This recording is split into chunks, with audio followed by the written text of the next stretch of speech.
ప్రేక్షకులందరికీ నమస్సుమాంజలి. శుక్లాంబరధరం విష్ణుం శశివర్ణం చతుర్భుజం ప్రసన్నవదనం ధ్యాయేత్ సర్వవిఘ్నోపశాంతయే.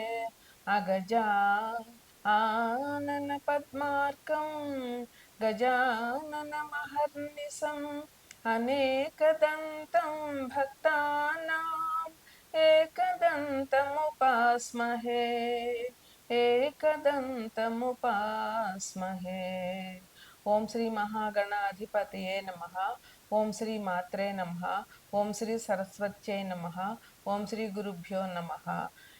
ఇప్పుడు మనం జూన్ నెల మాస ఫలితాలు చెప్పుకుంటున్నాము. ఈ జూన్ నెల అంటే గ్రీష్మ ఋతువు స్టార్ట్ అయింది. గ్రీష్మ ఋతువు ఎప్పుడు జ్యేష్ఠ మాసం మే 28 నుంచి జ్యేష్ఠ మాసం మొదలయ్యింది. ఈ జ్యేష్ఠ మాసంలో విష్ణు పూజ అంతంగా చేయాలి. విష్ణుమూర్తికి జ్యేష్ఠ మాసం అంటే చాలా ఇష్టమట.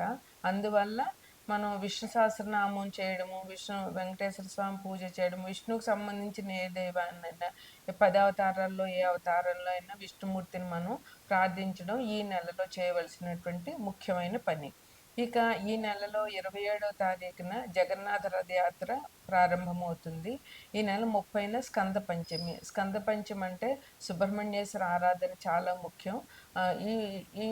ఈ మాసంలో అందరూ కూడా సుబ్రహ్మణ్యేశ్వరి ఈ నెల 30వ తారీఖున జనవరి 30వ తారీఖున జూన్ 30వ తారీఖున అందరూ స్కంద పంచమి సుబ్రహ్మణ్యేశ్వరుని పూజించాలని నా కోరిక.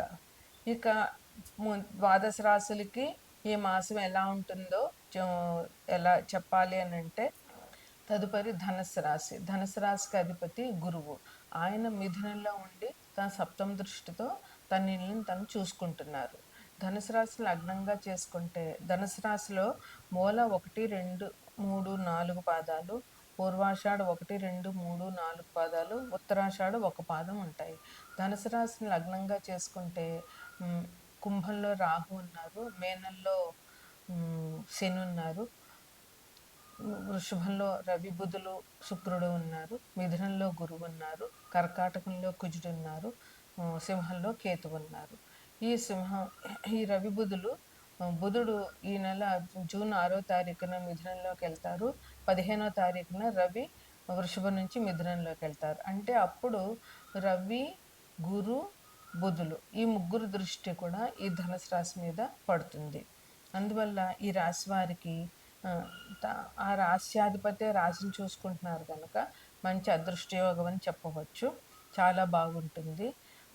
ధర్మ కార్యాలు చేయాలి, దైవానికి సంబంధించినటువంటి కార్యకలాపాల్లో పాల్గొవాలి, తీర్థయాత్రలు చేయాలి, అన్నదానాలు లాంటివి చేయడం చాలా అవసరము.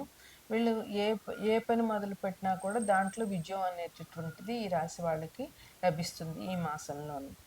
ఉద్యోగస్తులకైతే ఇంకా చాలా చాలా చాలా యోగకాలం. ధనుసు రాశిలో ఉన్నటువంటి ఉద్యోగస్తులు కొంచెం దైవాన్ని ఎక్కువగా ఆరాధించితే మీకు ఏ రకంగా మీకు ఉద్యోగం కావాలి, ఏ రకంగా ప్రమోషన్ కావాలి, అటువంటివన్నీ మీ మనసులో ఉన్న కోరిక తీరే అవకాశం ఈ మాసంలో ఉంది కనుక దైవారాధన మాత్రం తప్పకుండా చేయండి. దానివల్ల మీకు మంచి ఫలితాలు పొందుతారు. సమాజంలో మీకు గౌరవం పెరుగుతుంది.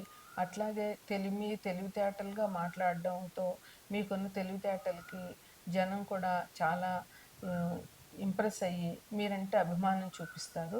దానివల్ల మీకు సంఘంలో గౌరవ ప్రతిష్టలు బాగా పెరుగుతాయి. మీరు ఒకవేళ ఆల్రెడీ పెట్టుబడులు పెట్టి బిజినెస్లు చేస్తున్న వాటిల్లో మంచి లాభం ఉంటుంది. కొత్తగా పెట్టుబడులు పెట్టి ఏదైనా మొదలు పెట్టాలన్నా కూడా ఈ రాశి వారికి చాలా బాగుంటుంది. అది కూడా మీరు 15వ తారీఖు తర్వాత చేశారంటే మీకు ఇంకా అనుకూలంగా ఉంటుంది. ఎందుకంటే బుధుడు వ్యాపారానికి కారకుడు కనుక. మీ వల్ల చాలామందికి ఉపయోగం జరుగుతుంది. మీరు మంచి మనసుతో ఎదుటి వాళ్ళకు ఉపకారం చేయాలి అనేటటువంటి ఆలోచనలతో ఉంటారు కనుక అందువల్ల మీరు ఏ పని తలపెట్టినా మంచి జరుగుతుంది. ఇప్పుడు ఈ మాసంలో మీరు దైవ కార్యాలు చేయండి. ఇక జూన్ 27వ తారీఖున జగన్నాథ రథయాత్ర, 30వ తారీఖున స్కంద పంచమి. ఈ స్కంద పంచమి అంటే విశేషంగా సుబ్రహ్మణ్యేశ్వరుడు ఆరాధన చేయాలి.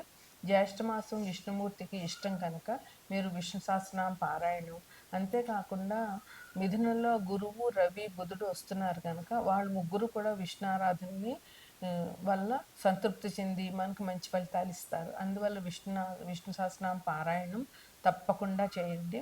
వైష్ణవాలయాలు దర్శించండి.